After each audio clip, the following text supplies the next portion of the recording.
The silence in Unit 247 felt heavier than the desert heat pressing against the corrugated metal walls. Marcus stood frozen beside the P-51's wing, the logbook trembling in his weathered hands as he read James Hartwell's signature again. The ink looked fresh, too fresh for something that should have been gathering dust for decades. He'd bought storage units before, enough to know the usual contents: moldy furniture, boxes of worthless knickknacks, maybe a power tool if he got lucky. This was different. This was impossible. Marcus ran his fingers along the aircraft's polished surface, half expecting the metal to vanish like a mirage. The plane was real, solid, magnificent. Every rivet gleamed. The propeller showed no signs of corrosion. Even the rubber on the landing gear looked supple, as if the Mustang had been lovingly maintained by invisible hands. The unit's previous renter was listed as J. Hartwell Estate, a detail that had meant nothing when he'd scraped together his bid 3 days ago. Now it felt like a breadcrumb leading into a maze he couldn't see the end of. His stomach growled, reminding him he hadn't eaten since yesterday's gas station burrito. The irony wasn't lost on him, sitting next to what had to be $1 million aircraft while rationing packets of saltines. But that's how things worked when you lived in the margins. Feast or famine, jackpot or bust, and Marcus had been busting for longer than he cared to count. He opened the logbook again, squinting at the entries in the fading light. Most were dated from 1943 to 1945. Training flights, patrol missions, maintenance notes, written in the careful script of wartime pilots. Then nothing for 70 years until those recent entries began appearing. 3 months ago, just like he'd noticed before, someone had been flying this ghost. The last entry made his blood run cold. Final flight complete. Storage arranged. If found, contact. The rest was torn away, leaving only the ragged edge of the page. Marcus pocketed the logbook and climbed down from the cockpit, his knees protesting the movement. Age was catching up with him faster these days, each morning a reminder that sleeping in his truck wasn't getting any easier. The storage unit had seemed like Providence when he'd won the auction. Climate-controlled shelter and whatever treasures lay inside. He'd planned to camp here while he sorted through everything, maybe find enough valuables to rent a real place for a month or two. Now he wasn't sure if he'd stumbled onto salvation or signed his own death warrant. The government cars had appeared yesterday, just hours after he'd called the local airport to ask about vintage aircraft registration. Black sedans with tinted windows circling the storage facility like sharks scenting blood. When he'd driven into town for supplies, one had followed him to the hardware store and back. Marcus wasn't paranoid. Vietnam had taught him the difference between justified caution and losing his mind. Someone was watching him, and it wasn't random. He pulled out his phone, an ancient flip model that barely held a charge, and scrolled through his limited contacts. Most were fellow vets, guys living similar lives on society's edges. None of them would know what to do with a mystery aircraft, but they'd all understand the feeling of being hunted. His finger hovered over Eddie Kowalski's number. Eddie had done 2 tours as military intelligence before the bottle got him. If anyone could help Marcus figure out what he'd stumbled into, it would be Eddie. But calling meant pulling his friend into whatever this was, and Marcus had lost enough people to be careful about dragging others into his problems. The sun was setting, painting the storage facility's chain-link fence in shades of orange and rust. Marcus needed to make a decision.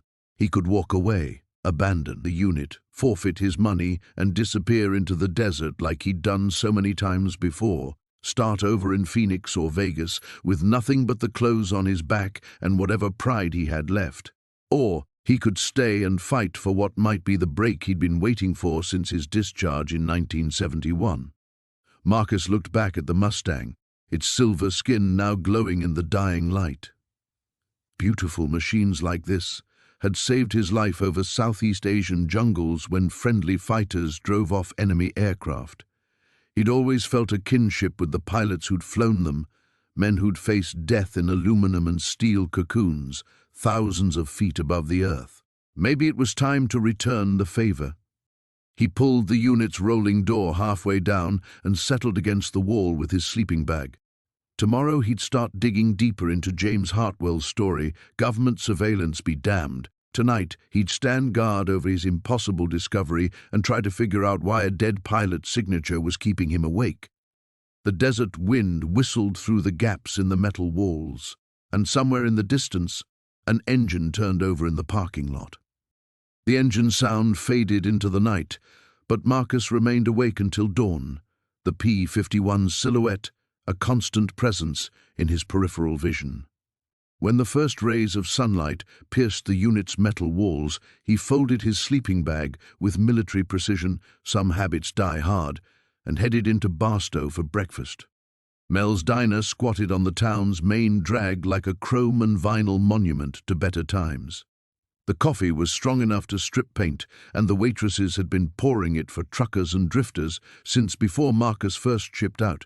It was one of the few places where a man could nurse a cup for hours without drawing suspicious looks, which made it perfect for people like him.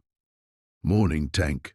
Ruby Martinez slid a steaming mug across the cracked formica without being asked.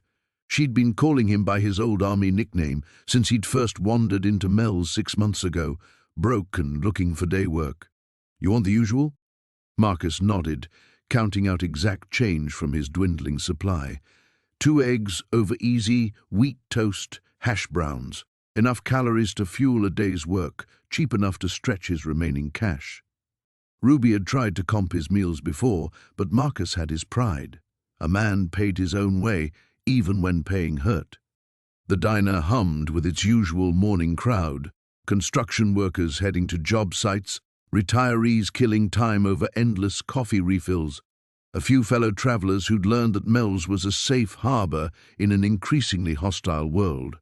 Marcus recognized most of the faces by now, though names remained mostly unknown. That was the unspoken code of places like this. You could share space without sharing stories. At a corner booth, Frank Delacroix hunched over a crossword puzzle, his prosthetic arm moving with mechanical precision as he worked the pencil. Frank had lost the limb to an IED outside Fallujah, and now survived on disability checks and whatever work he could find at the truck stop. They'd never discussed their service, another unspoken rule, but the 1,000-yard stare was unmistakable. 7 letters for abandoned, Frank called out without looking up. Ends in ed. Deserted, Marcus replied automatically. Words had always come easy to him, back when he'd had reason to use them, before the nightmares and the drinking and the slow slide from respectability to this existence on society's margins. The breakfast crowd thinned as morning shifted toward noon. Ruby refilled his coffee for the 3rd time, a gesture that said more than words about the unofficial safety net operating in Mel's fluorescent-lit universe. These people, Ruby, Frank, even the gruff short-order cook who'd never spoken to Marcus directly, were as close to family as he'd managed in years, which was exactly what he'd lose if the situation with the Mustang went sideways. Marcus had learned the hard way that trouble was contagious.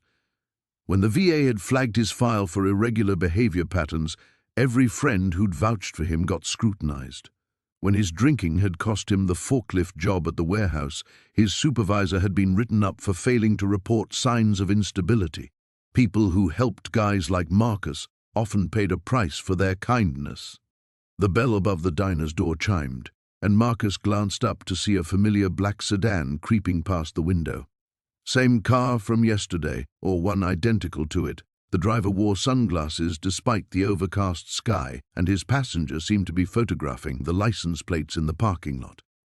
Marcus forced himself to finish his coffee slowly, mechanically. Running would only confirm their suspicions, whatever those might be. But his hands trembled slightly as he placed exact change on the table, and Ruby noticed. "You okay, Tank? You look like someone walked over your grave." He managed a smile that felt like broken glass. Just tired, long night. Outside, the sedan had vanished, but Marcus spotted it again 2 blocks later, maintaining careful distance as he walked toward the library. The Barstow branch was small but connected to the wider world through computers he couldn't afford and databases he couldn't access from his phone. If James Hartwell's story had been buried, this was where he'd start digging. The walk took him through neighborhoods that told Barstow's story in peeling paint and broken windows. Railroad money had built this town, but the trains moved freight now, not passengers. What remained was a way station for people heading elsewhere, or people who'd run out of elsewhere to go. Marcus paused at a corner, pretending to check his phone while watching the sedan's reflection in a storefront window. Whoever these people were, they weren't trying very hard to stay hidden. That either meant they were incompetent or they wanted him to know he was being watched. Neither possibility offered much comfort as he climbed the library steps, James Hartwell's logbook heavy in his jacket pocket, the weight of impossible secrets pressing against his ribs with every breath. The Barstow Public Library smelled like old books and industrial disinfectant, a combination that reminded Marcus of the military base libraries where he'd once lost himself in aviation magazines and war memoirs. The main desk was staffed by a thin woman with silver hair pulled into a tight bun, her nameplate reading Mrs. Chen, head librarian. She looked up as he approached, her expression shifting from professional courtesy to barely concealed suspicion as she took in his worn jacket and weathered appearance. "I need to use a computer," Marcus said, keeping his voice level. "For research. Do you have a library card?" "No, but I can get one."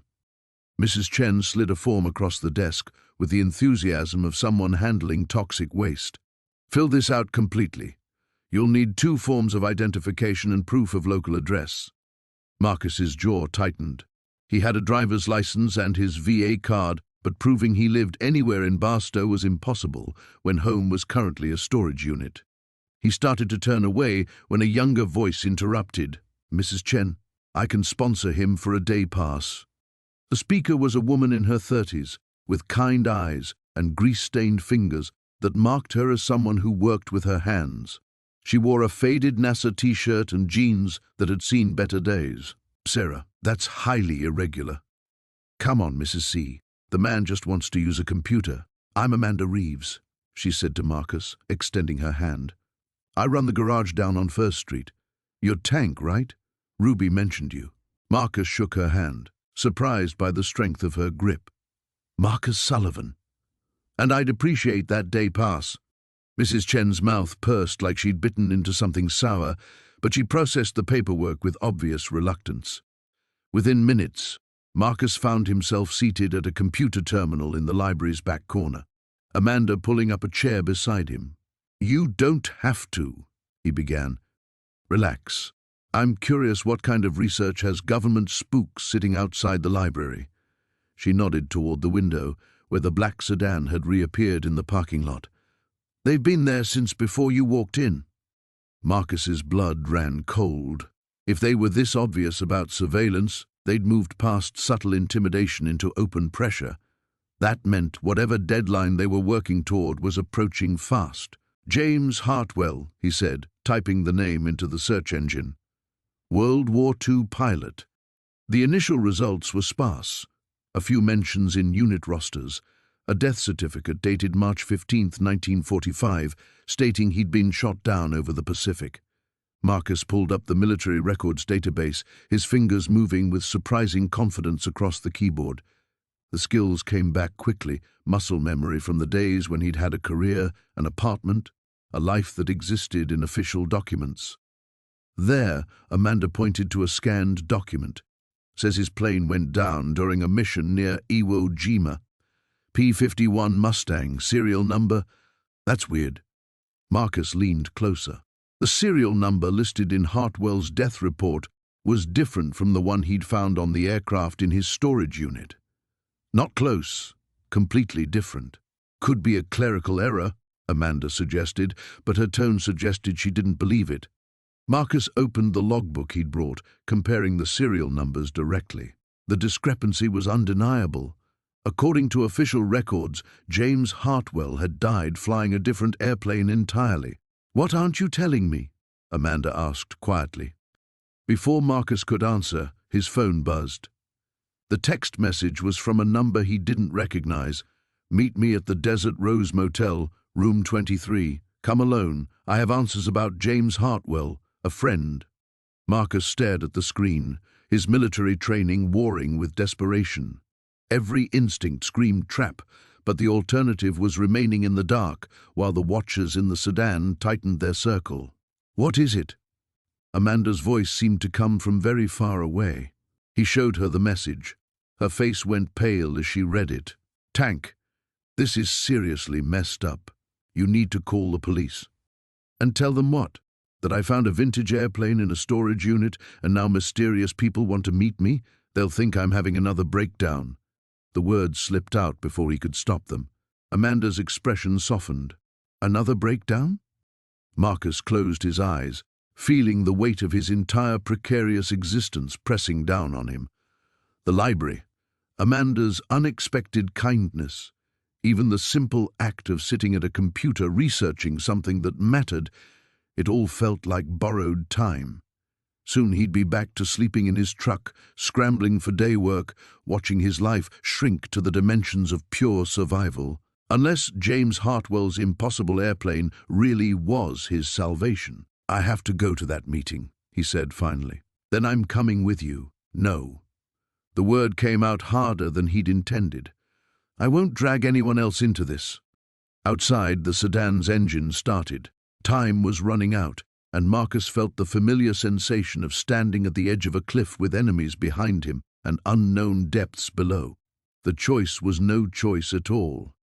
Marcus sat frozen at the computer terminal, the text message glowing on his phone screen like a trap waiting to spring shut.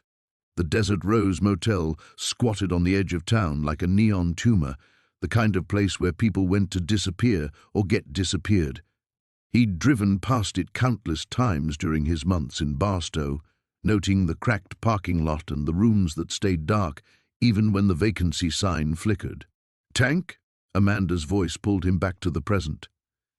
"You look like you've seen a ghost." Maybe he had. James Hartwell had been dead for 70 years, yet his signature kept appearing in that logbook, fresh as yesterday's news. Now someone claiming to have answers wanted to meet in a place where screams wouldn't carry to the street. Marcus's hands trembled as he closed the phone. The rational part of his mind, the part that had kept him alive through 2 tours in Vietnam, catalogued every reason to walk away. Unknown contact, isolated location, government surveillance escalating by the hour. It had all the hallmarks of a setup, the kind that ended with bodies in shallow desert graves. But the desperate part of his mind, the part that had been growing stronger with each night spent sleeping in his truck, whispered different calculations. The Mustang represented more money than he'd see in 10 lifetimes of day labor, enough to buy a real home, to stop scrounging for meals, to reclaim some shred of the dignity he'd lost in the decades since discharge. If there was even a chance of legitimate ownership, didn't he owe it to himself to pursue it? "I can't," he said finally, the words tasting like ash. "I can't go to that meeting." Amanda looked surprised. "Good. I was hoping you'd come to your senses." But even as he said it, Marcus felt something die inside his chest. How many opportunities had he walked away from over the years? How many chances at redemption had he let slip through his fingers because the risk seemed too great? The drinking, the missed job interviews, the slow retreat from anything that mattered, it all stemmed from the same paralysis that gripped him now. What if it's real? The question escaped before he could stop it. What if someone really does have answers? Then they can meet you somewhere public. A diner, the library, hell, even the police station, not some flea-bag motel where... Amanda stopped, studying his face. "You're still thinking about going, aren't you?" Marcus couldn't meet her eyes.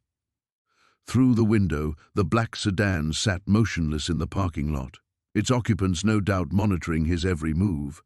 They'd followed him from the storage unit to Mel's diner to the library, maintaining just enough distance to avoid direct confrontation while making their presence unmistakably clear. Professional surveillance, with an amateur's lack of subtlety. That bothered him more than he cared to admit. Real government spooks wouldn't be so obvious unless they wanted to be seen, which meant either they were trying to spook him into running or they were herding him towards something, like a meeting at an isolated motel where cleanup would be easier. "I keep thinking about Frank," Marcus said quietly. The guy from the diner? Lost his arm in Iraq. Came home to nothing. No job, no family, just disability checks that barely cover rent on a studio apartment. He sits in that booth every morning working crossword puzzles because he's got nowhere else to be. Marcus finally looked at Amanda. That's my future. Maybe not the missing limb, but the rest of it. Killing time until time kills me. Amanda's expression softened with something that might have been pity, and Marcus immediately regretted the admission. He'd learned long ago that sharing his fears only made them more real, gave them power over him that solitude couldn't provide. The plane isn't going anywhere, she said. You could take time, do this research properly, find a lawyer, maybe contact some aviation experts. With what money? The question came out sharper than intended. I spent my last 200 on that storage unit. I'm eating 1 meal a day and sleeping on concrete. How exactly do I afford lawyers and experts? The truth hung between them like a live wire. Marcus had perhaps 2 weeks before his financial reserves hit absolute zero. After that, he'd be living entirely on what day labor he could find, probably sleeping rough when winter temperatures made his truck uninhabitable. The Mustang might be worth millions, but only if he could establish legal ownership before his circumstances made any kind of legal battle impossible. His phone buzzed again. Another text from the same number, 15 minutes. Come now or lose the chance forever. Marcus stared at the message, feeling the familiar weight of impossible choices pressing down on his shoulders. In Vietnam, hesitation had gotten good men killed, but so had rash action, charging into situations without proper intelligence or backup. The difference was that in Vietnam, he'd been 20 years old with nothing to lose. Now he was 58, carrying the accumulated weight of a lifetime's failures, and the stakes felt simultaneously higher and lower than they'd ever been. Outside, the sedan's engine started again. Time was running out. Marcus stood abruptly, the library chair scraping against linoleum like fingernails on glass. Amanda reached for his arm, but he was already moving, drawn by a gravitational pull he couldn't name or resist. Tank, don't. I have to. The words came from somewhere deeper than conscious thought, from the place where a man's last chances lived or died. I've spent 30 years walking away from things that scared me. Look where it got me. He strode toward the library exit, Amanda's footsteps echoing behind him. Mrs. Chen looked up from her desk with obvious relief, as if his departure would somehow cleanse the building of whatever contamination he'd brought with him. The thought should have stung, but Marcus felt nothing except the strange calm that had always preceded his worst decisions. The black sedan pulled out of the parking lot as he reached his truck, maintaining the same careful distance. Professional but obvious. An escort, not surveillance. This is insane, Amanda said, catching up to him at the driver's door. At least let me follow you. Stay outside while you... No. Marcus climbed behind the wheel, his hands steady for the first time in hours. Whatever this is, it ends with me. The Desert Rose Motel crouched on the eastern edge of town like something dying in the desert heat. Half the neon letters had burned out, leaving only DSRTRC flickering weakly against the afternoon sky. The parking lot was mostly empty except for a few long-term residents' cars that looked like they hadn't moved in months. Room 23 sat in the back corner, curtains drawn, no vehicles nearby. Marcus parked facing the street, engine running, driver's door unlocked. Old habits from a war that had ended before most people in Barstow were born. If this went sideways, he wanted options. The black sedan had vanished, but that meant nothing. If they were professionals, they'd have backup positions, overwatch, contingencies he couldn't see. Marcus had been on enough ambushes to know how they worked from both sides. Room 23's door opened before he could knock. The man who emerged was thin, elderly, with the kind of deep tan that came from decades in desert climates. He wore a simple white shirt and khakis, nothing threatening, but his eyes held the same 1,000-yard stare Marcus recognized from his own mirror. Mr. Sullivan, thank you for coming. You said you had answers about James Hartwell. I am James Hartwell. The words hit Marcus like cold water. He stepped backward instinctively, his hand moving toward the knife he kept clipped to his belt. The man who claimed to be dead raised his hands slowly, showing empty palms. "I know how this sounds, but I've been watching you since you bought that storage unit, and I think it's time we talked. My real name is James Hartwell. The man who supposedly died in 1945 was my younger brother, Michael. He was flying my plane when he went down over the Pacific." Marcus stared at the weathered face, trying to process impossible information. The man before him looked to be in his late 80s, which would make him roughly the right age if he'd been a young pilot in World War II. But dead men didn't age, didn't rent motel rooms, didn't send text messages about 70-year-old cover-ups. "Prove it," Marcus said. Hartwell nodded, as if he'd expected the challenge. "The logbook you found, page 47, has an entry about a forced landing in a cornfield outside Topeka. I wrote about a farmer's daughter named Catherine, who brought me lemonade while the mechanics worked on the engine." Marcus didn't have the logbook with him, but he remembered the entry. It had been one of the more personal touches that had made Hartwell seem real, human, worth caring about. "That doesn't prove anything. You could have seen the logbook before I found it." "Because I put it there."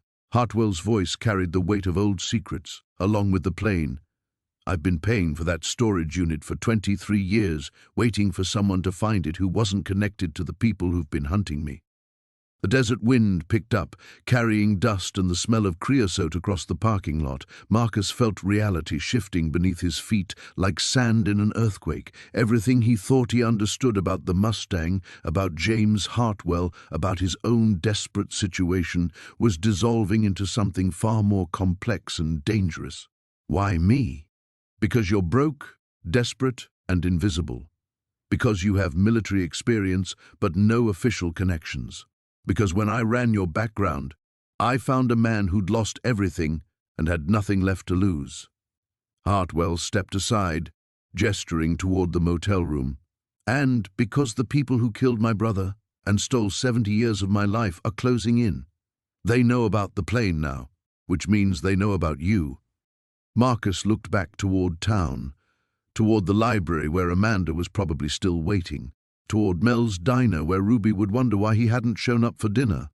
His old life, small as it was, felt suddenly precious and irretrievably distant. What's in that room? The truth about what really happened in 1945 and why powerful people will kill to keep it buried. Marcus crossed the threshold and stepped into the darkness beyond. The motel room smelled of old cigarettes and industrial disinfectant, but beneath those familiar odors lurked something else, the musty scent of documents that had been hidden away for decades. Marcus's eyes adjusted slowly to the dim light filtering through heavy curtains, revealing a space that bore no resemblance to a typical motel accommodation. Maps covered every available wall surface, some dating back to the 1940s, others clearly modern satellite imagery. Red pins marked locations across the southwestern United States, connected by lengths of colored string that formed an intricate web of relationships Marcus couldn't begin to decipher. A folding table dominated the center of the room, its surface buried beneath stacks of photographs, military documents, and what appeared to be financial records. "Close the door," Hartwell said, moving to a corner where a small safe sat partially concealed behind a chair. "And understand that by entering this room, you've crossed a line. There's no going back to your simple life of day labor and sleeping in your truck." Marcus hesitated with his hand still on the doorknob. The rational part of his mind screamed warnings about isolated locations and unknown contacts, but the desperation that had driven him this far wouldn't be silenced. He closed the door with a soft click that sounded like the sealing of his fate. 23 years I've been preparing for this conversation," Hartwell continued, working the combination on the safe. 23 years of staying one step ahead of people who believe I died with my brother over the Pacific. The storage unit was insurance, a way to get this information to someone who might actually use it if they finally caught up with me. "What information?" Marcus moved closer to the table, studying the photographs. Black and white images showed groups of uniformed men standing beside aircraft, but his attention was drawn to several shots of what appeared to be gold bars stacked in wooden crates. My brother Michael was part of a classified operation in early 1945. The official story was that our unit was conducting routine patrol missions over the Pacific, but we were actually intercepting German U-boats carrying stolen Nazi gold to South America. Hartwell opened the safe and withdrew a manila envelope thick with documents. The gold was meant to fund escape routes for high-ranking SS officers. Instead, certain individuals in our command structure decided it would serve better purposes in American hands. Marcus picked up one of the financial documents, scanning columns of figures that meant nothing to him. "You're talking about theft." "I'm talking about murder." Hartwell's voice carried the weight of old rage. My brother discovered that our commanding officer, Colonel Raymond Nash, was skimming portions of each gold shipment for personal profit. When Michael threatened to report it, Nash arranged for him to be shot down over empty ocean in a plane that couldn't be recovered. The implications hit Marcus like physical blows. If James Hartwell was telling the truth, the Mustang in his storage unit wasn't just a valuable antique. It was evidence of a conspiracy that had cost lives and remained active 70 years later. "Nash used my identity to cover up the murder," Hartwell continued. "Michael was flying my assigned aircraft when he died, so they reported James Hartwell as Kia and gave Michael Hartwell a new identity with forged documents. I've been living as my dead brother ever since." Marcus studied the old man's face, searching for signs of deception or mental illness. But Hartwell's eyes remained clear and steady, and the document spread across the table bore the unmistakable weight of official authenticity. "The gold," Marcus said slowly. "Where is it now?" That's where things get complicated. Hartwell moved to one of the wall maps, pointing to several marked locations. Nash deposited most of it in Swiss banks under various false identities, but he kept a significant portion hidden in the United States as insurance. My brother had discovered 3 cash locations before he was killed. Marcus felt his mouth go dry. "And you know where they are?" "2 of them were discovered and emptied decades ago, but the third..." Hartwell tapped a red pin placed over a section of Nevada desert. "The third is worth approximately $40 million at current gold prices." The figure hung in the air between them like a tangible thing.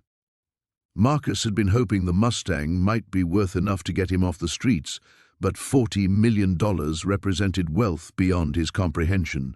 It also represented the kind of stakes that explained black sedans and government surveillance.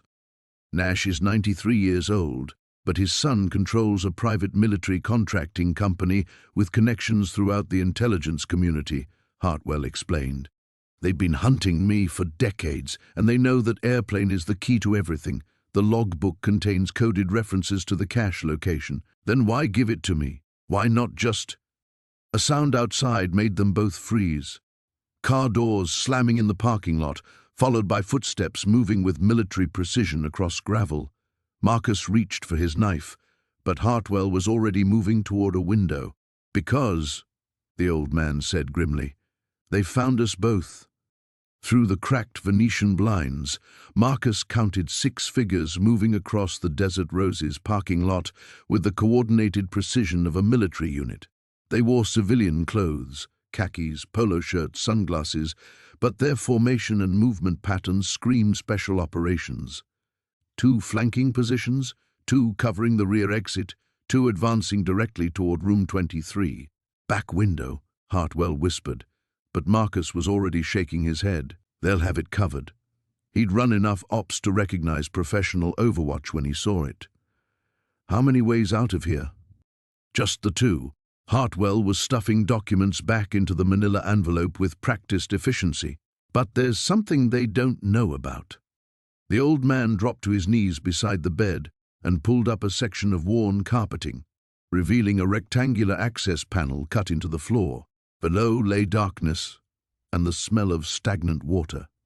"Storm drain," Hartwell explained, already lowering himself through the opening. "Connects to the main system about 50 yards east.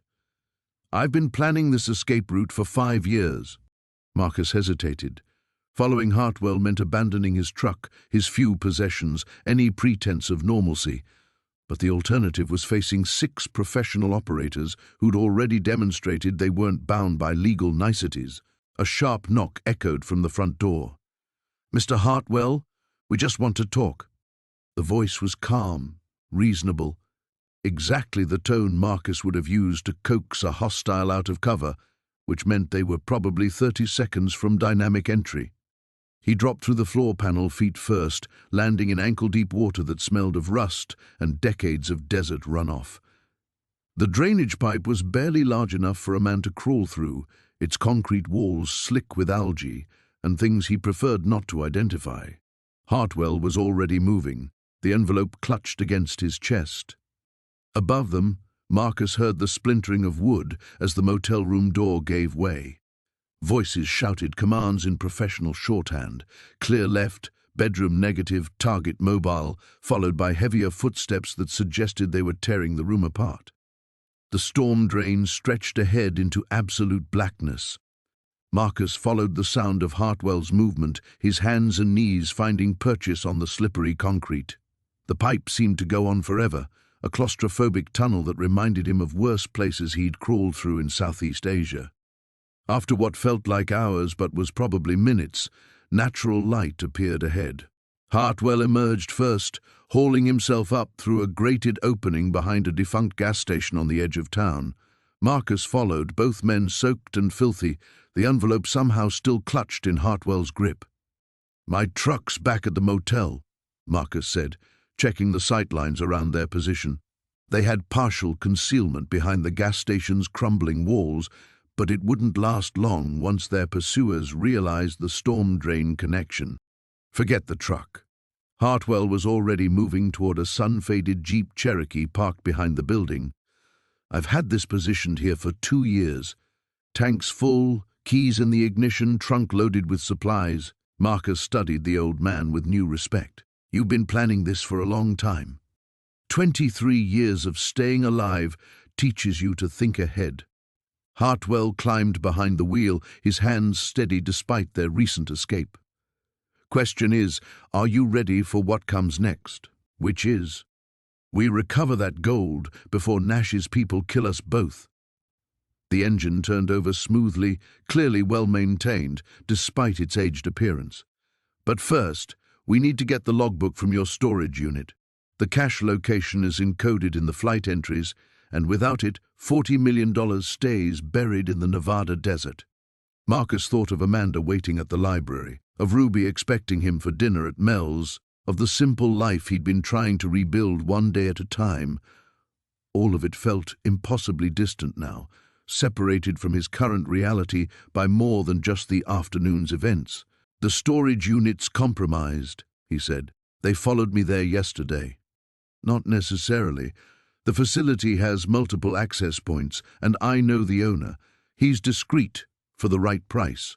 Hartwell pulled onto the main road, heading away from downtown Barstow. "Besides, we don't have a choice. That logbook is the only record of the cache coordinates. My brother was careful, too careful as it turned out." In the distance, Marcus could see vehicles converging on the Desert Rose Motel, official-looking SUVs and unmarked sedans, more than seemed necessary for 2 old men with dangerous knowledge. Whatever they'd stumbled into was bigger than stolen gold or even 70-year-old murders. "Hartwell," Marcus said as they turned onto the highway leading back toward the storage facility. "If this goes wrong, it's already gone wrong," the old man replied grimly. "Now we're just trying to survive it."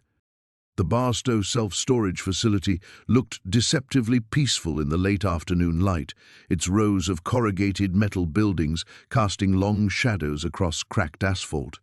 Marcus crouched behind Hartwell's Cherokee, studying the sightlines and feeling his chest tighten with a familiar sensation he'd hoped never to experience again: the crushing weight of imminent combat. "3 vehicles," he whispered, pointing to the black sedans positioned at strategic points around the complex. "Professional spacing. They're not just watching my unit, they're controlling the entire facility."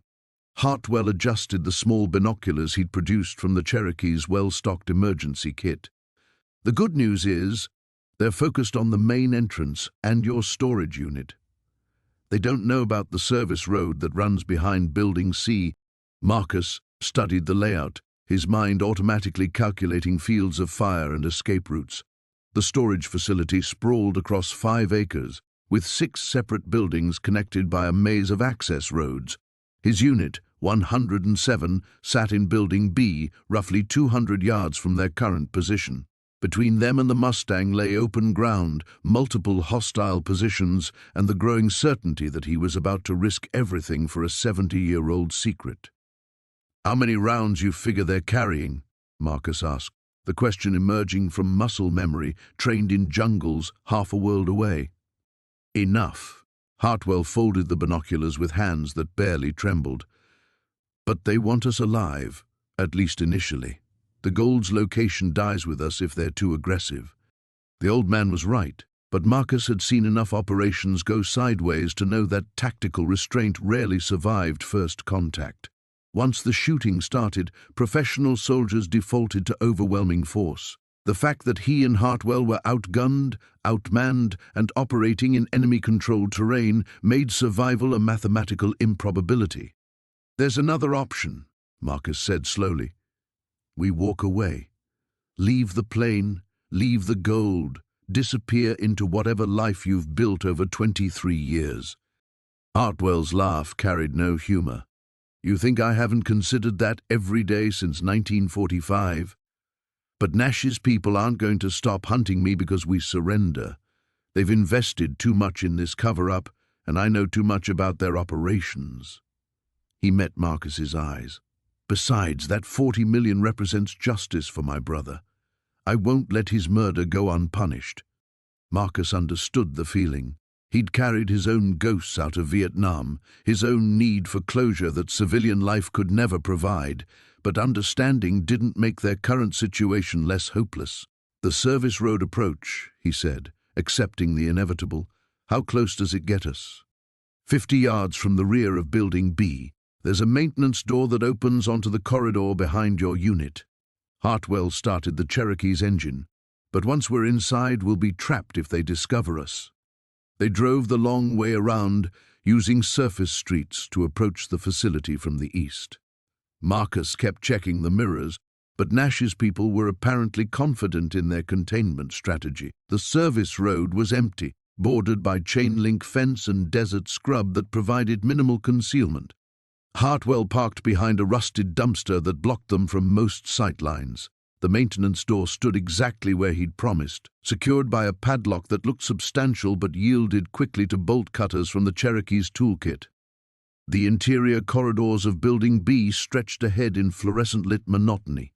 Marcus moved point, his knife ready, every nerve ending screaming alerts his conscious mind tried to process. The familiar rhythm of tactical movement felt both foreign and natural after years of civilian life. Muscle memory, awakening from decades of dormancy. Unit 107 appeared unchanged from his last visit. The same combination lock, the same roll-up door, the same sense of stepping into history when he raised it to reveal the Mustang waiting beneath its canvas cover. But something felt different. Wrong in a way his combat-trained instincts recognized before his conscious mind could identify the threat.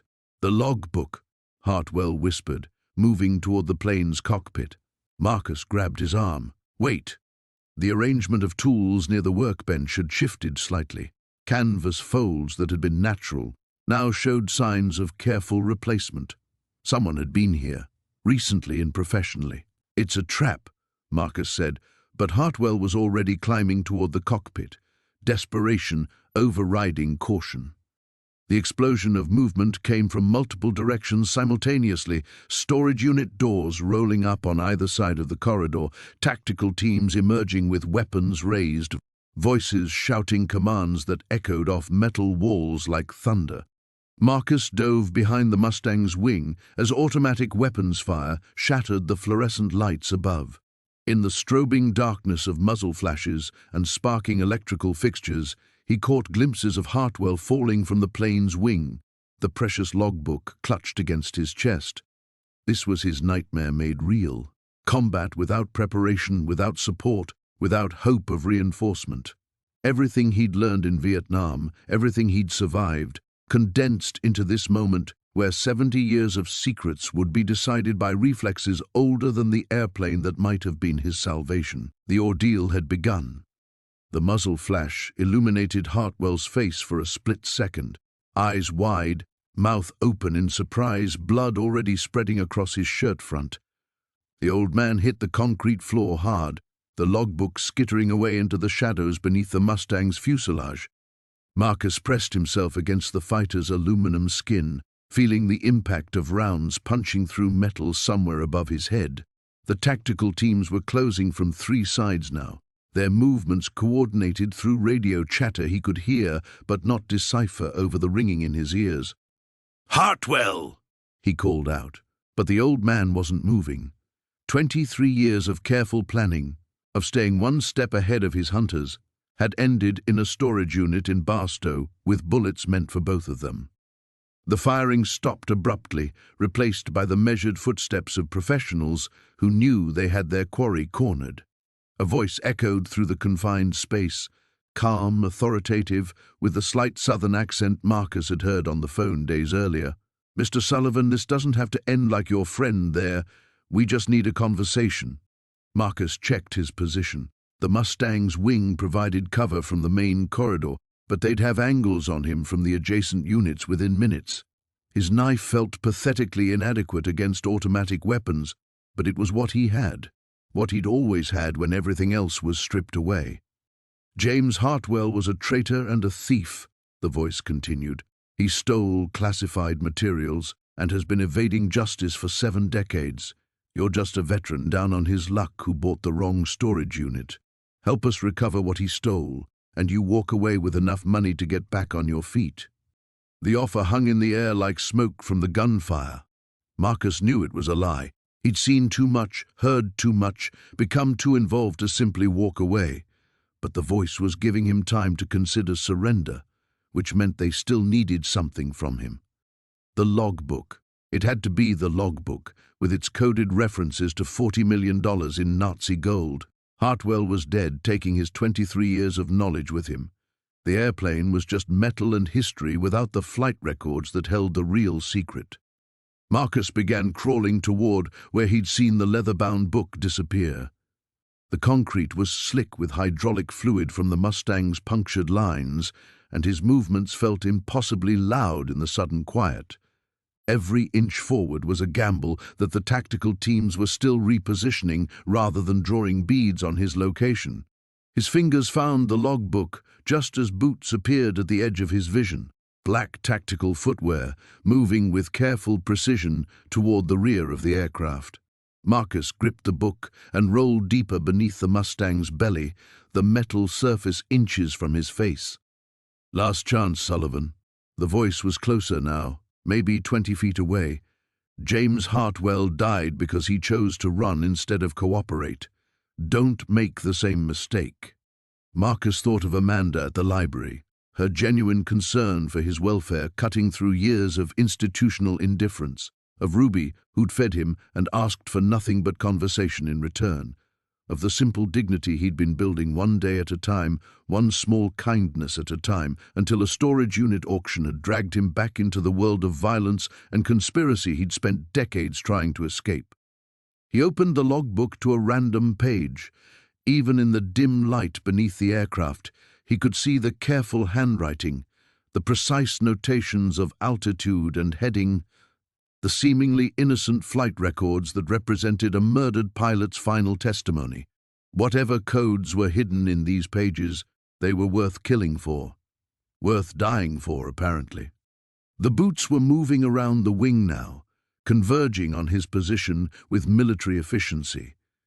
Marcus closed the book and held it against his chest, feeling its weight, not just the physical mass of paper and binding, but the accumulated gravity of 70 years' worth of secrets, lies, and blood. A flashlight beam cut through the darkness beneath the Mustang, followed by the muzzle of an assault rifle. Marcus could see the operator's face now, young, professional, completely devoid of emotion as he acquired his target. "There we go," the man said softly. "Nice and easy now. Slide that book toward me and keep your hands visible." Marcus looked at Hartwell's body, crumpled beside the aircraft that should have been evidence of his brother's murder but had instead become the site of his own execution. The old man had carried the truth for 23 years, had trusted Marcus with it in a moment of desperate hope, and now that truth would die here unless Marcus found courage he wasn't sure he still possessed. The tactical operator's finger moved to his trigger guard. 3 seconds, Sullivan. Then I make the decision for you. Everything Marcus had been fighting to rebuild. His sobriety, his dignity, his fragile place in a world that had mostly forgotten him, felt as distant as the life he'd lost in Vietnam. Some battles, he realized with crystalline clarity, could only end one way. Marcus felt the weight of 40 years crash down on him in that crystalline moment beneath the Mustang's belly. The assault rifle's muzzle pointed directly at his chest, the tactical operator's finger tightening on the trigger, and suddenly he wasn't a 58-year-old homeless veteran hiding in a storage unit. He was 19 again, pinned down in a rice paddy outside Khe Sanh, watching his squad leader's life leak out through a chest wound while enemy fire chewed up the mud around them. The revelation hit him like a physical blow. He'd been running from this moment his entire adult life. Not from this specific confrontation, but from the choice it represented. In Vietnam, he'd frozen when it mattered most. While his brothers died around him, Marcus Sullivan had curled up behind a fallen log and waited for someone else to be brave. He'd survived by being invisible, by letting other men take the risks that should have been his.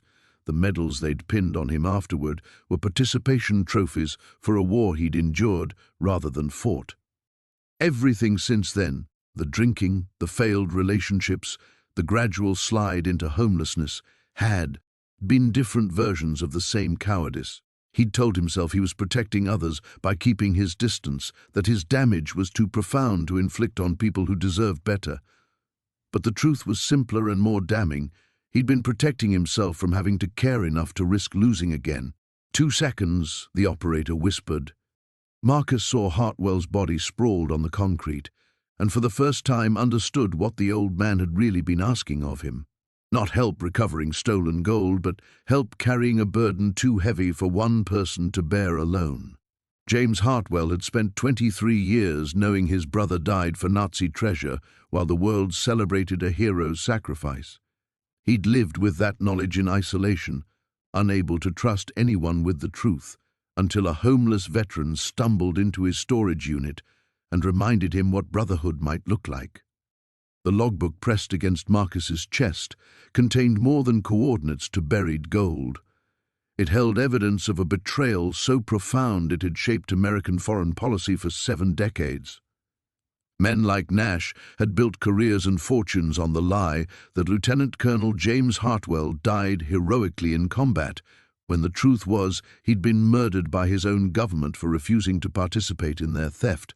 The covers-up had metastasized over the years, requiring new lies to protect the old ones, new victims to silence inconvenient witnesses, and Marcus had been ready to let it continue rather than risk his own fragile stability. "Time's up," the operator said, and Marcus saw his finger begin the final squeeze that would end everything. In that suspended moment, Marcus finally understood what Amanda had been trying to tell him at the library. She hadn't been offering charity to a broken-down veteran. She'd been recognizing something in him that he'd forgotten existed, the capacity for connection, for caring about something beyond his own survival. She'd seen past the careful invisibility he'd cultivated for decades and glimpsed the man who'd once been brave enough to volunteer for war, even if he'd failed to live up to his own expectations once he got there. Ruby had seen it too, in her simple insistence on feeding him, on treating him as if his presence mattered. These women had been trying to remind him of his own worth while he'd been so focused on managing his unworthiness that he'd missed the point entirely. Some battles could only end one way, but not the way he'd initially thought. Marcus rolled hard to his left, clutching the logbook as automatic weapons fire chewed up the concrete where he'd been lying. Instead of cowering beneath the aircraft, he kept rolling until he reached the Mustang's landing gear, then used the heavy strut to pull himself upright. "The coordinates are memorized," he shouted, his voice carrying across the storage unit with authority he'd forgotten he possessed. "Kill me and the gold stays buried forever." It was a bluff. He'd barely glanced at the logbook's contents, but it was the kind of tactical deception that might buy him seconds to act. The gunfire stopped, replaced by urgent radio chatter as the operators recalculated their approach. Marcus sprinted toward the storage unit's rear wall, where decades of desert heat had warped the corrugated metal enough to create gaps between panels. Behind him, he heard commands being shouted, boots pounding concrete, the mechanical sounds of weapons being reloaded and redeployed. But for the first time in 40 years, Marcus Sullivan was running toward something instead of away from it. He was running toward a truth that needed telling, toward justice for a dead pilot and his brother, toward the possibility that a man could still matter in the world if he chose to make himself count. The gap in the metal wall tore at his clothes as he squeezed through, but he emerged into the desert night still clutching James Hartwell's logbook against his chest like the sacred thing it had become. The desert night air hit Marcus like a slap of cold reality. Behind him, shouts erupted from the storage facility as tactical teams scrambled to contain his escape. Floodlights snapped on, turning the darkness into a checkerboard of harsh white illumination and deep black shadows. He had perhaps 30 seconds before they organized a proper pursuit. Marcus stumbled across the hard-scrabble ground, his legs still shaking from adrenaline and the profound shift in everything he thought he knew about himself. The logbook felt heavier in his hands now, not just paper and leather, but the weight of James Hartwell's 23-year vigil, the accumulated mass of secrets that had cost too many people their lives. 50 yards from the facility, he dropped behind a cluster of abandoned shopping carts someone had dumped in the desert scrub. The metal provided minimal concealment, but it was what he had.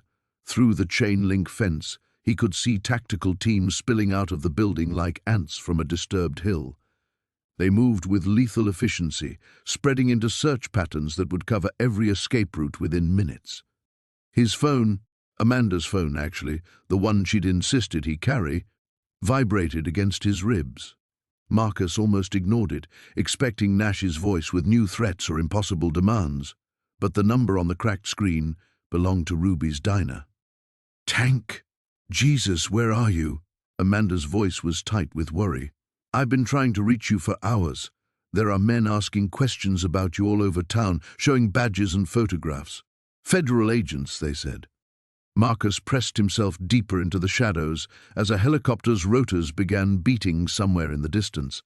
"I'm in trouble, Amanda. The kind that doesn't go away quietly. Where are you?"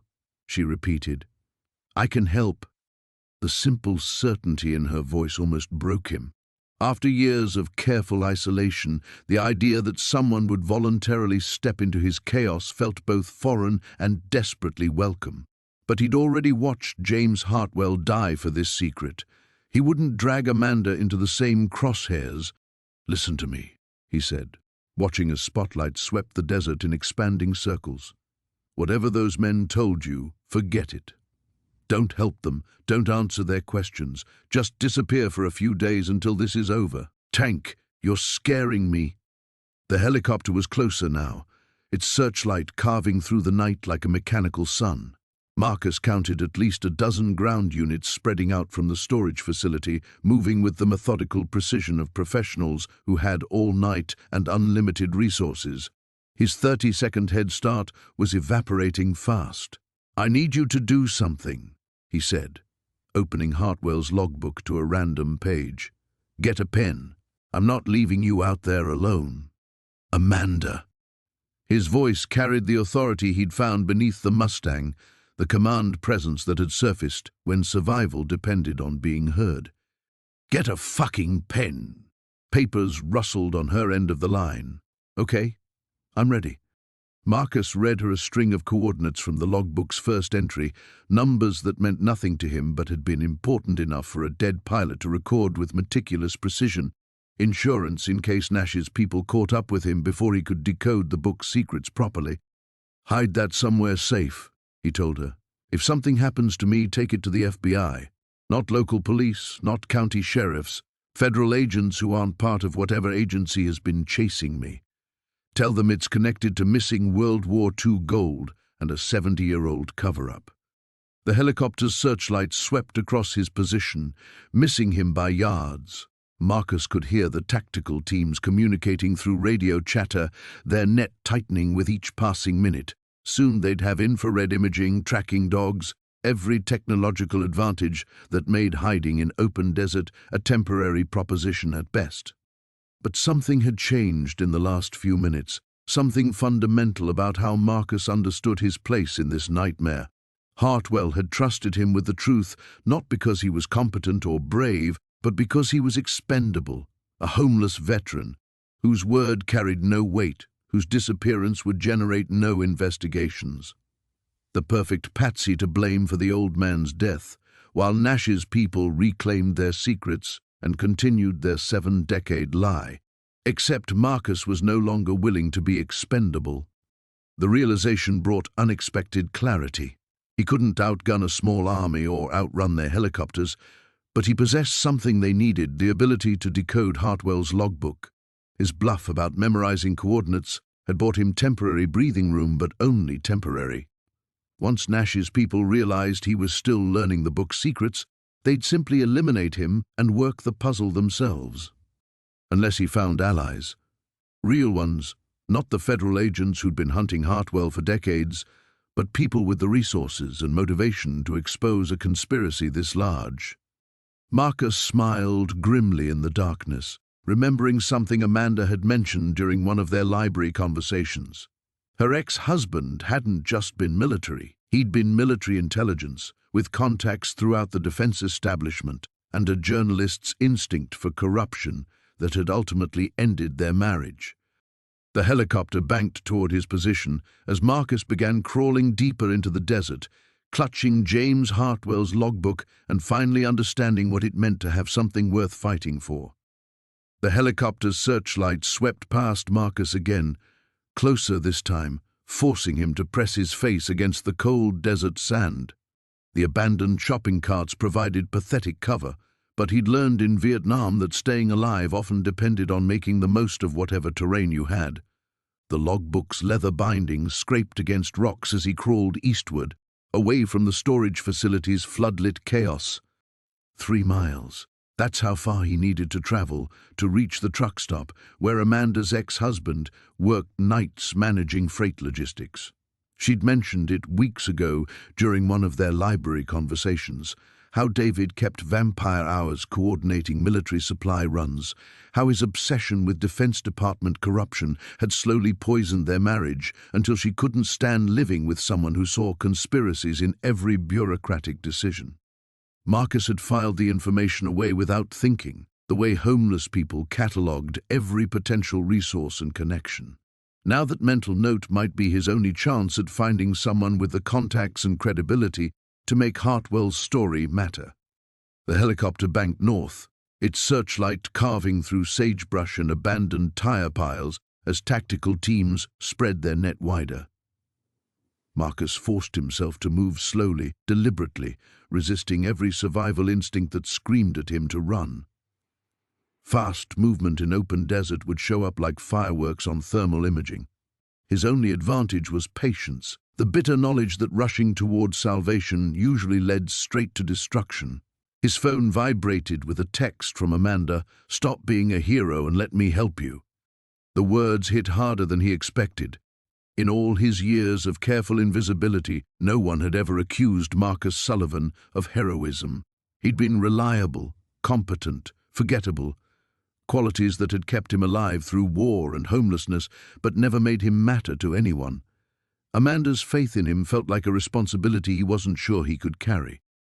But James Hartwell had carried his burden for 23 years without allies or hope. The old man had preserved evidence of his brother's murder, while the government that killed him received praise for their wartime service. Hartwell had endured decades of isolation and poverty, protecting the truth until a homeless veteran stumbled into his storage unit and gave him someone to trust with the knowledge. Marcus opened the logbook again, using his phone's dim light to study the precise handwriting. Flight dates, coordinates, altitude readings, all recorded with the methodical care of a professional pilot who understood that details mattered. But hidden within the routine entries, Marcus began noticing patterns that had nothing to do with aircraft navigation. Every third entry contained notations that seemed slightly off, numbers that didn't correspond to standard flight parameters. Coordinates that, when he cross-referenced them with his mental map of the Pacific Theater, pointed to locations hundreds of miles from known flight paths.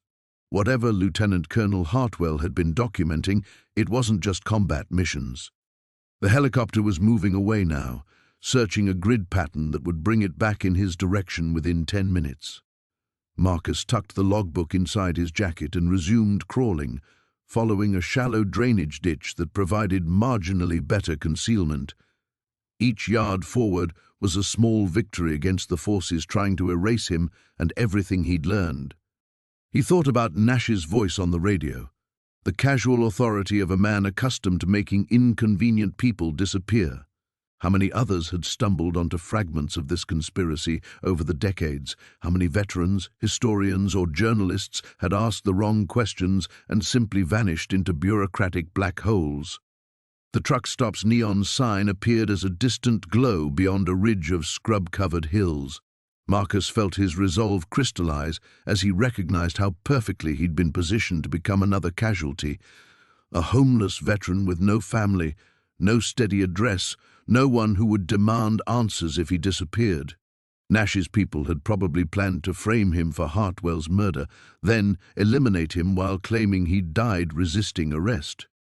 The setup was elegant in its simplicity. Tank Sullivan, desperate and unstable, breaks into a storage unit and kills the owner during a robbery gone wrong. Federal agents respond to reports of gunfire and are forced to shoot the suspect when he opens fire on them.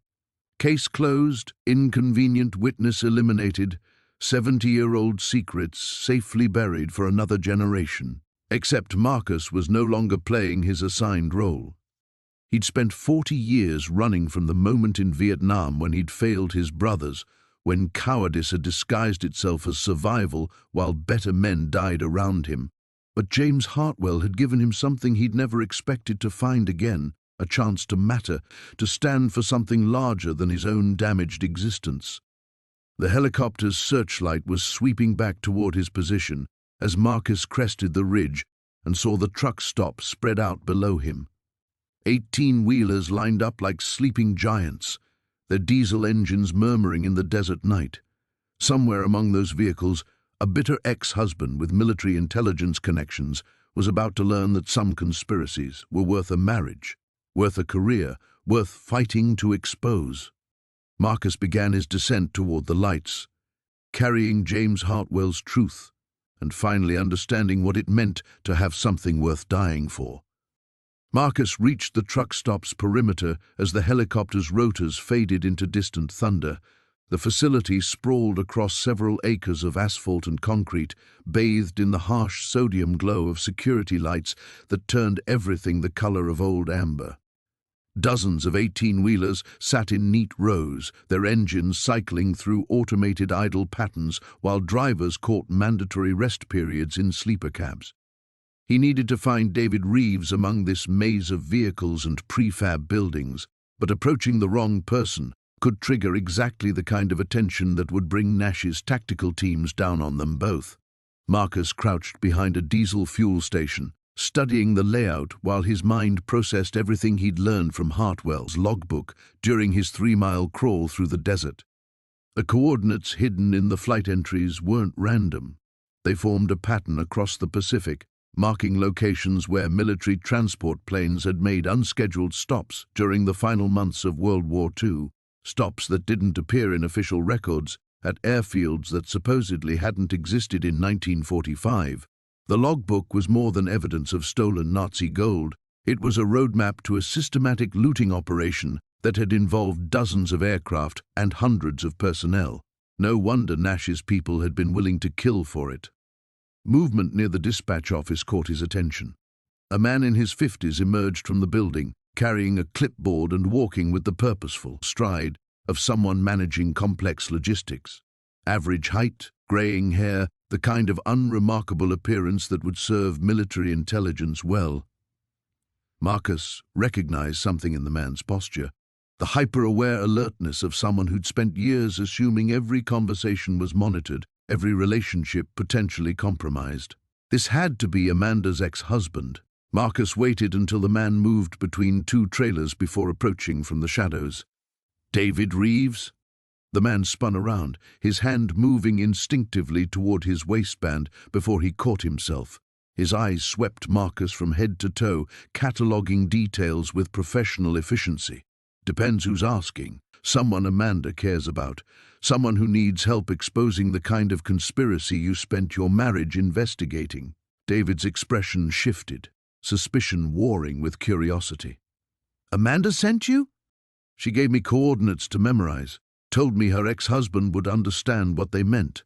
Marcus pulled out his phone, reading the numbers he'd recited to Amanda from Hartwell's logbook.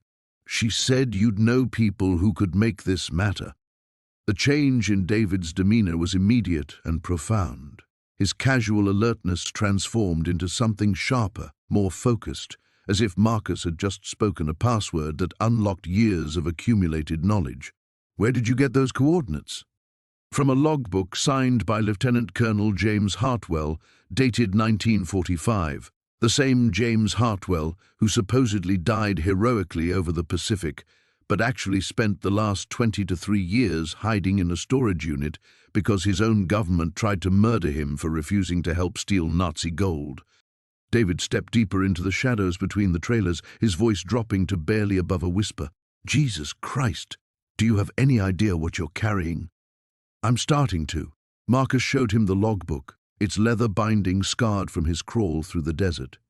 "Federal agents killed Hartwell 6 hours ago and have been hunting me across half of California ever since. They want this buried permanently." "Of course they do." David opened the logbook with hands that trembled slightly, scanning pages with the intensity of someone seeing puzzle pieces finally clicking into place. "I've been tracking fragments of this operation for 15 years. Ghost flights, missing cargo manifests, personnel records that were mysteriously classified decades after the war ended. Every time I got close to connecting the dots, my sources would disappear or my security clearance would get reviewed." The helicopter's rotors were audible again, growing louder as it circled back toward the truck stop. Marcus felt the familiar tightness in his chest that preceded complete tactical exposure. "How long do we have?" "Minutes, maybe less." David pulled out his own phone, fingers flying across the screen. "But that might be enough. I've been feeding information to a Senate subcommittee that's been investigating wartime asset recovery programs. They've been waiting for evidence like this for months. Will they believe it? Will they care?" David looked up from his phone, and Marcus saw something in his expression that he recognized from his own mirror.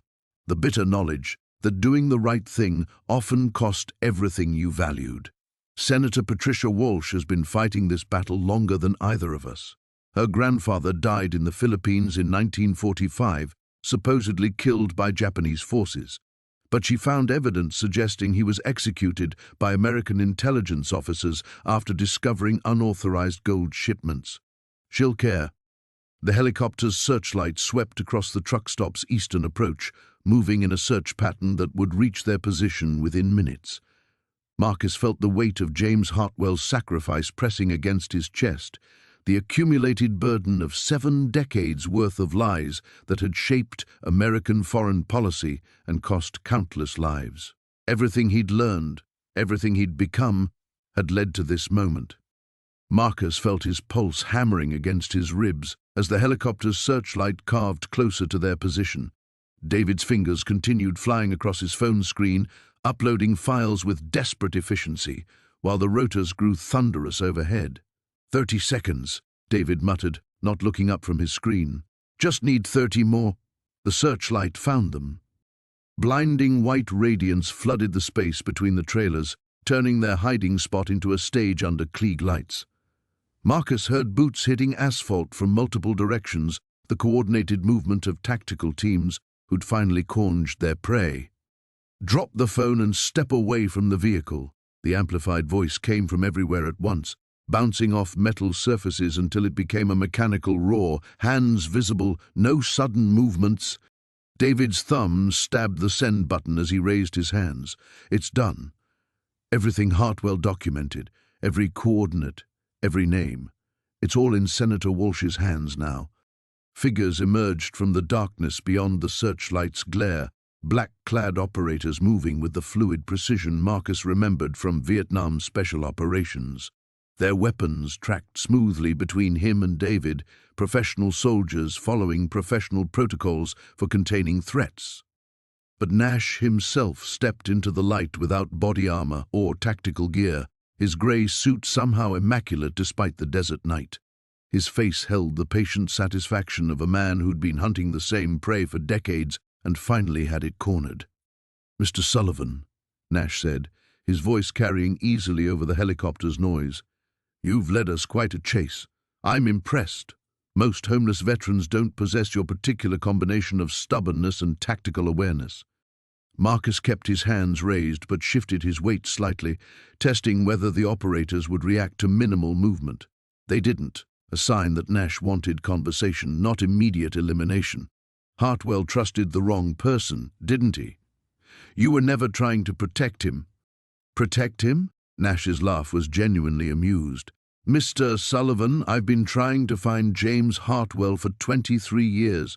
Do you know how much damage one bitter old man with a grievance can cause? How many carefully constructed operations he can compromise with misguided idealism?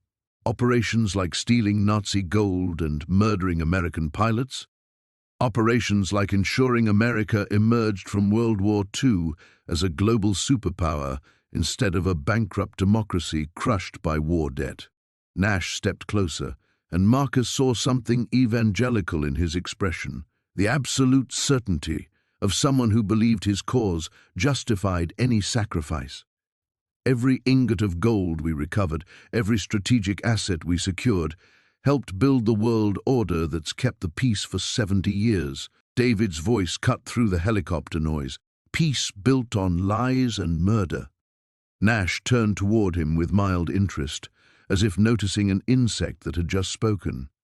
"Mr. Reeves, your obsession with historical injustices cost you a marriage, a career, and now apparently your life. Was exposing 70-year-old operations really worth all that? Ask Senator Walsh. Ask her grandfather, who died because he wouldn't help you steal gold meant for Filipino resistance fighters." Something flickered across Nash's face. Annoyance, maybe, or the fatigue of someone who'd spent decades cleaning up messes created by inconvenient morality. "The past is past, Mr. Reeves. James Hartwell should have understood that before he decided to trust a homeless alcoholic with secrets that could destabilize international relationships." Marcus felt the familiar rage building in his chest, the same fury that had sustained him through Vietnam and 40 years of survival afterward. But this time the anger felt clean, purposeful, aimed at something that deserved destruction. "You made one mistake," Marcus said, his voice steady despite the weapons trained on him. "You assumed I was just another throwaway veteran, someone you could use and discard without consequences." Nash raised an eyebrow. "Weren't you?" Marcus smiled, thinking of Amanda's faith in him, of Hartwell's desperate trust, of David's willingness to sacrifice everything for truth. "I used to think so. But James Hartwell saw something different. He saw someone who might finally be ready to stop running." The searchlight's glare made everything beyond its circle invisible, but Marcus could hear vehicle engines starting up around the truck stop's perimeter. More tactical teams, probably, or federal agents arriving to help manage the cleanup. In minutes this would be over, and Nash would have his 70-year-old secret safely buried again. Except for the data David had just transmitted to a Senate subcommittee. Nash seemed to read his thoughts. "One senator with a family grudge, Mr. Sullivan. Even if Walsh believes your story, even if she can convince her colleagues to investigate, do you think this is the first time inconvenient evidence has disappeared from congressional files?" Marcus felt the weight of Hartwell's logbook against his chest, the accumulated testimony of a dead pilot who'd spent decades preserving truth against impossible odds. The old man had trusted him with something precious, not just evidence, but the chance to matter, to stand for something larger than his own damaged existence. Maybe not, Marcus said. But it's the first time Tank Sullivan decided to fight back. The helicopter's rotors reached crescendo as Marcus lunged forward, finally ready to discover what he'd spent 40 years running from. The tactical operators reacted instantly, their training demanding they neutralize the threat Marcus had suddenly become. But 40 years of street survival had taught him to read violence before it erupted, and he was already moving as their fingers found triggers. Marcus drove his shoulder into Nash's chest, using the federal agent's body as a shield while his free hand grabbed for the Glock holstered beneath Nash's jacket. The searchlight strobed wildly as the helicopter pilot tried to track the sudden chaos, casting everything in disorienting flashes of white and black. "Don't shoot!" Nash's voice cracked with genuine fear as he felt Marcus's calloused fingers close around his weapon. "He's got—" The words died as Marcus pressed the pistol's barrel against Nash's temple, their bodies locked together in a deadly embrace, while tactical lasers painted red dots across both their chests. The operators held their fire, but Marcus could see the calculations in their eyes, angles, distances, acceptable casualty ratios. "The logbook," Marcus said, his voice carrying clearly in the sudden lull. "David, take Hartwell's logbook." David hesitated, understanding the cost of what Marcus was offering. "Tank, there's got to be another way."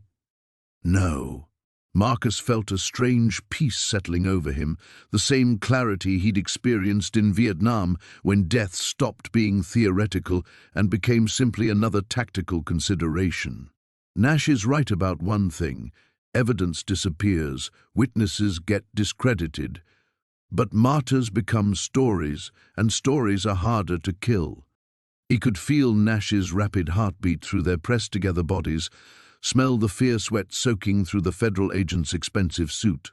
This close, Marcus could see every detail of the man's face, the surgical scars around his eyes, the perfectly capped teeth, the kind of cosmetic maintenance that spoke of unlimited government budgets and decades of careful image control.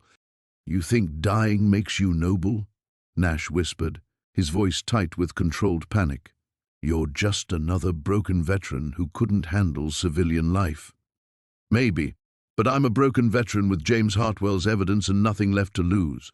Marcus raised his voice, addressing the tactical team. "Here's what's going to happen. My friend David is going to walk away from here. He's going to make copies of everything we just sent to Senator Walsh, and if anything happens to him, if he has any kind of accident or mysterious disappearance, the whole story goes to every major news outlet in the country." The helicopter pilot was fighting wind shear, the aircraft's rotor wash kicking up debris that stung like buckshot. Through the chaos, Marcus could hear radio chatter, operational frequencies crackling with the kind of urgent coordination that preceded overwhelming force deployment. They had minutes, maybe less, before this became a full military response. "Take the logbook, David." Marcus never took his eyes off the tactical operators, reading their micro-movements for signs they were preparing to shoot through Nash to reach him. "Take it and run. Don't stop until this story is so public they can't make it disappear." David's hand closed around the leather-bound journal, and Marcus felt something precious leaving his possession forever. Not just evidence, but the last physical connection to James Hartwell's 40-year struggle to preserve truth against impossible odds. The old pilot's meticulous handwriting, his desperate coordinates, his accumulated proof of betrayal, all of it now resting in the hands of someone who might actually survive to use it. "This doesn't end anything," Nash said, his voice carrying the desperate authority of someone watching 70 years of careful construction crumble. "You think one Senate subcommittee can unravel operations that involve thousands of personnel across multiple agencies? You think killing me stops anything?" Marcus smiled, thinking of Amanda's faith in broken people, of Hartwell's refusal to give up despite decades of isolation, of David's willingness to sacrifice his marriage for abstract justice. No, but it starts something, and sometimes that's enough. The tactical operators were shifting positions, trying to find angles that would let them end this without losing Nash. Marcus could feel their window closing, the moment when professional patience would give way to acceptable losses and calculated risks. He thought of Vietnam, of the brothers he'd failed when cowardice disguised itself as survival. He thought of 40 years spent running from that moment, carrying shame like shrapnel embedded too deep to remove. He thought of James Hartwell, choosing truth over safety until the very end. "Tell Amanda I figured it out," Marcus called to David, his voice steady despite the weapons trained on him. "Tell her Tank Sullivan finally found something worth fighting for." The helicopter's rotors screamed overhead as Marcus made his choice, finally understanding that some victories could only be purchased with everything you had left to give. The desert night exploded into chaos as 40 years of running came to an end in a blaze of searchlights and gunfire, but James Hartwell's truth was already racing toward daylight in David Reeves's desperate hands. The gunshots echoed across the desert like thunder, sharp cracks that sent nightbirds wheeling from their roosts in panicked flight. Then silence settled over the truck stop, broken only by the helicopter's gradually receding rotors and the soft hiss of hydraulic fluid leaking from Nash's riddled body. David Reeves crouched behind a concrete barrier 60 yards away, Hartwell's logbook clutched against his chest like a shield. His ears rang from the explosions of flashbang grenades and automatic weapons fire, but he was alive. Somehow, impossibly, Marcus Sullivan's desperate gambit had worked. The tactical operators were already moving with post-action efficiency, securing the scene and establishing a perimeter, but their primary objective, stopping the evidence from reaching Senator Walsh, had failed. David's encrypted transmission had gone through before the shooting started, carrying 70 years of suppressed truth into the congressional record. Through his phone's cracked screen, David watched confirmation messages populate his secure inbox. Senator Walsh's staff acknowledging receipt, subpoena requests already being drafted, media contacts responding to his carefully worded alerts with the hungry interest of journalists who sensed a story capable of toppling careers. James Hartwell's 40-year vigil was finally ending. David waited until the tactical teams departed before approaching Marcus's body. The homeless veteran lay sprawled beside Nash, his weathered face turned toward the star-scattered sky. Even in death, something in his expression suggested peace, the profound relaxation of a man who'd finally stopped running from his own shadow. 3 days later, Amanda Torres received the call she'd been dreading. "Miss Torres? This is David Reeves. We spoke about Marcus Sullivan."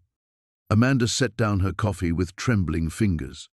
She'd watched the news reports, seen the sanitized accounts of a federal operation gone wrong in the Mojave Desert.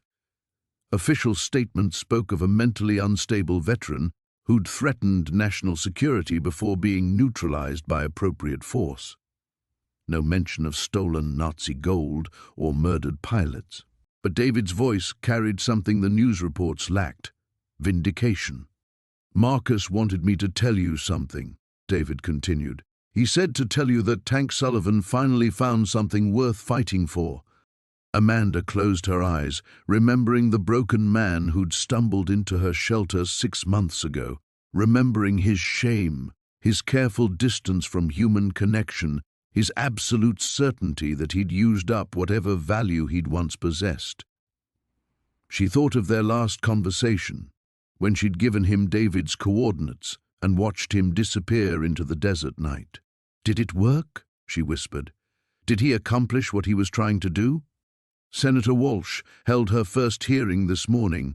The evidence Marcus preserved is being entered into the congressional record as we speak. There will be investigations, prosecutions, fundamental changes to how we handle classified historical materials. David's voice carried the exhausted satisfaction of someone who'd finally won an impossible war. James Hartwell's story is going to be told. Amanda thought of all the broken veterans who'd passed through her shelter, men and women who carried invisible wounds from conflicts most Americans preferred to forget. She thought of their careful shame, their assumption that society had finished with them, their desperate hunger for purpose that everyone else seemed determined to deny. Marcus Sullivan had been just another damaged veteran when he'd first walked through her doors. But something in James Hartwell's desperate trust had awakened the soldier he'd once been, the man who understood that some battles were worth fighting regardless of the cost. 2 weeks later, the first congressional hearing made national headlines. Senator Patricia Walsh sat behind her committee desk, James Hartwell's logbook open before her like evidence at a war crimes tribunal. The hearing room was packed with reporters, historians, and family members of pilots whose official death records were suddenly being questioned. Lieutenant Colonel Hartwell's documentation indicates that Operation Sunset involved the systematic looting of Nazi gold reserves discovered in occupied territories, Walsh read, her voice carrying clearly through the chamber's sound system. This gold, which should have been returned to its countries of origin or used for post-war reconstruction, was instead diverted to fund off-books intelligence operations that continued for decades after the war's conclusion. The Pentagon representative shifted uncomfortably at his witness table. "Senator, these allegations involve classified materials and sensitive sources. I would recommend continuing this discussion in closed session."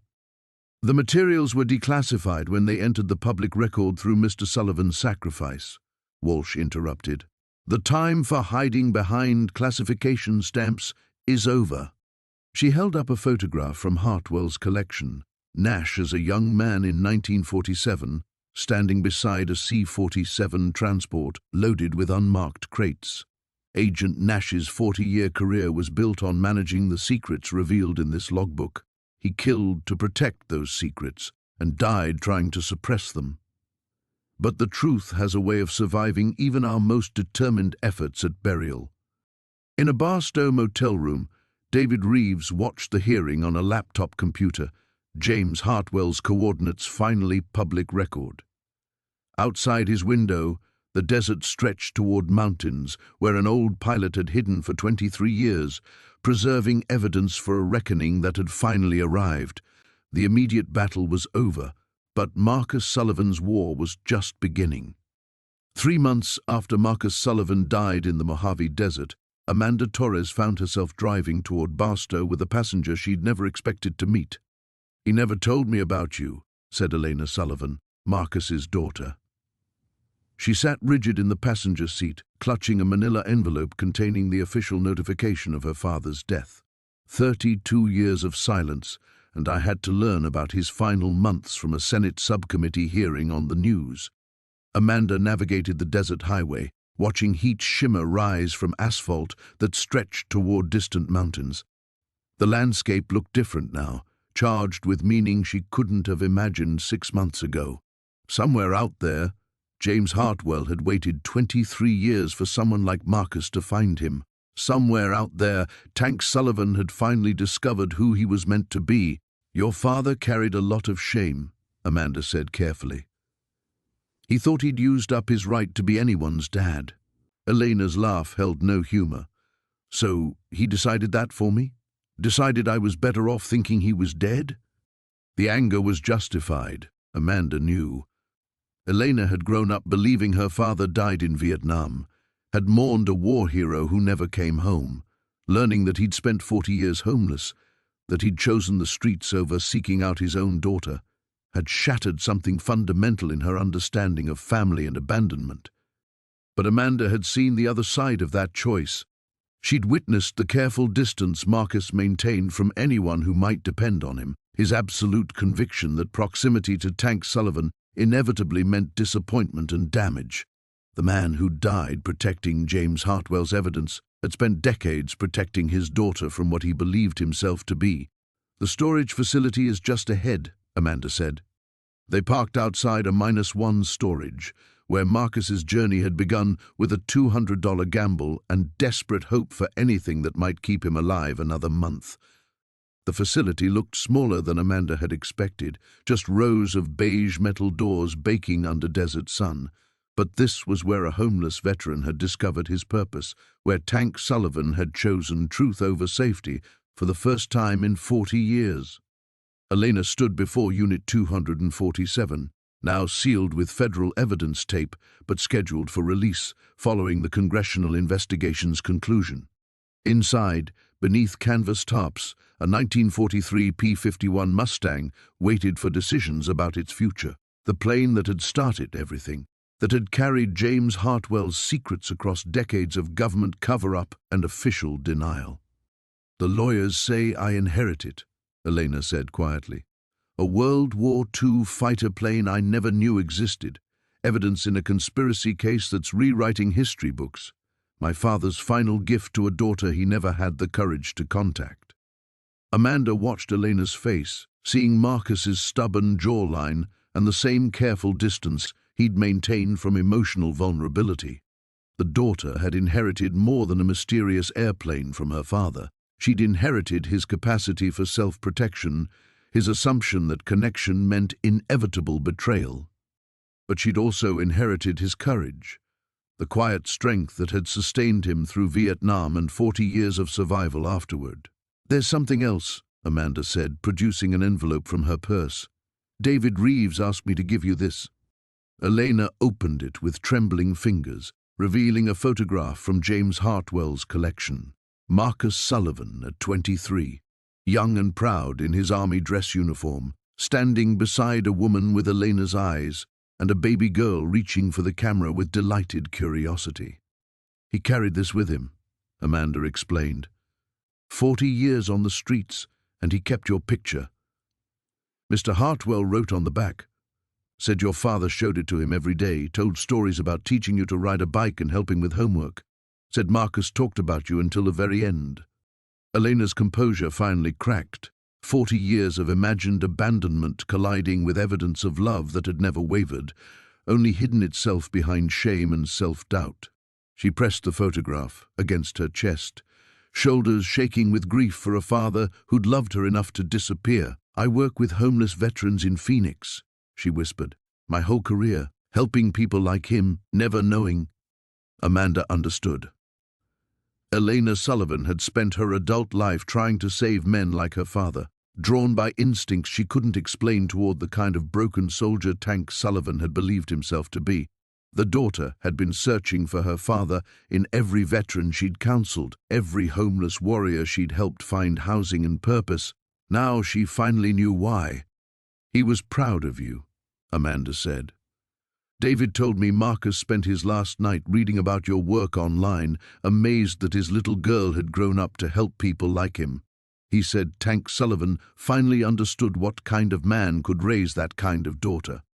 Elena looked toward the mountains where James Hartwell had waited, where her father had found his final mission. The desert stretched endlessly in all directions, vast enough to hide secrets and generous enough to reveal them when the time was right. Marcus Sullivan had returned from his war at last, not to the world he'd left behind, but to the man he'd always had the potential to become, the new beginning. 6 months later, Elena Sullivan stood in the hangar at Chino Airport, watching mechanics make final adjustments to a pristine 1943 P-51 Mustang. The aircraft gleamed under fluorescent lights, its original paint restored to wartime specifications, the name Phoenix rising painted in elegant script beneath the cockpit canopy. "She's ready for her first flight," said Tom Martinez, the restoration team leader. "Every system checks out perfectly.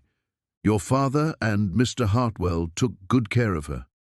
Elena nodded, running her fingers along the wing's leading edge. The plane that had started as evidence in a congressional investigation was now something else entirely, a memorial to 2 men who'd refused to let truth remain buried, and a bridge between past and future that Elena was still learning to cross. Amanda Torres approached from across the hangar, carrying 2 cups of coffee and wearing the satisfied expression of someone whose faith in broken people had been vindicated beyond all expectation. "How are you feeling?" "Nervous, excited, terrified." Elena accepted the coffee gratefully. 6 months ago, I thought my father was a war hero who died in Vietnam. Now I'm about to fly his airplane to help homeless veterans who remind me of who he really was." The congressional hearings had ended with prosecutions, policy changes, and formal acknowledgments of government wrongdoing that stretched back decades. James Hartwell's evidence had exposed not just Operation Sunset, but a culture of institutional secrecy that valued political convenience over moral accountability. Nash's death had marked the end of an era, but the beginning of something Elena was still defining. "The Phoenix Center is ready for its opening ceremony," Amanda said. 40 beds, full medical and psychological support, job training programs designed specifically for combat veterans, everything your father would have wanted.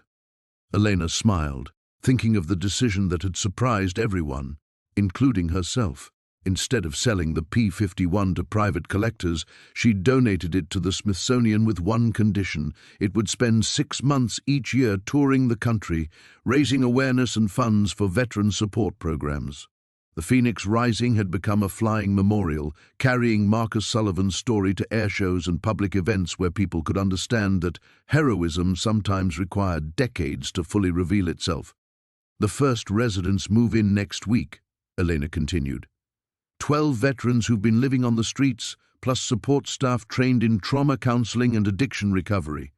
We're calling it the Tank Sullivan Memorial Program.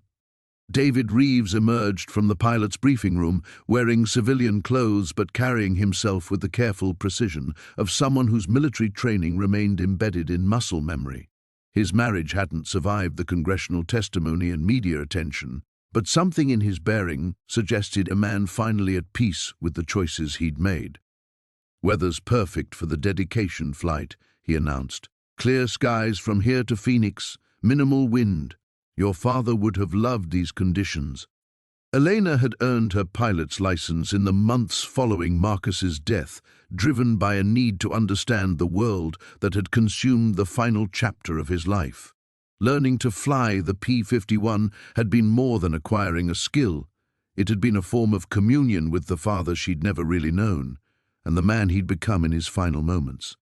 "I keep thinking about what he told you," she said to David, "about finally finding something worth fighting for. Do you think he knew how it would all turn out?" David considered the question, watching mechanics perform final pre-flight checks on an aircraft that had become something between artifact and inspiration. "I think he knew it mattered. Sometimes that's enough. Understanding that the fight itself has value, regardless of whether you live to see the victory."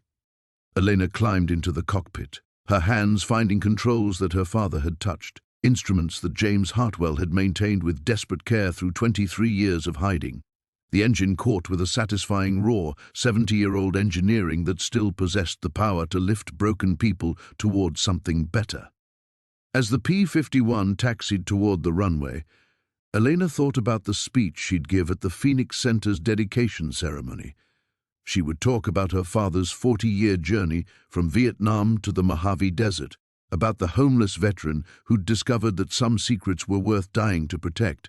She would talk about James Hartwell's quarter-century vigil and the evidence that had survived because one man refused to let truth remain buried. But mostly she would talk about second chances, how people could spend decades believing they were finished, only to discover that their most important work still lay ahead. The Phoenix Rising lifted into desert sky that stretched endlessly in all directions, carrying Marcus Sullivan's daughter toward a future he'd made possible through his sacrifice.